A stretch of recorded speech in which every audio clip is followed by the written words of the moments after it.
Opo, sabi po niya, on the way na daw po siya. Pero po, sobrang tagal na niya. Kaya po, pinuntahan ko na siya sa bahay nila.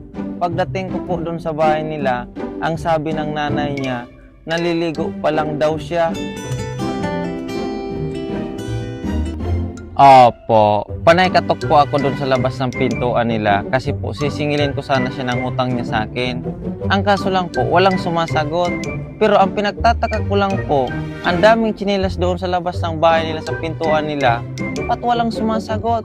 Halos isang oras na nga po ako doon kumakatok kaya po umuwi na lang ako kasi po parang wala talagang tao pero ang daming tsinelas. Opo, magja-jogging po sana ako para mag-exercise.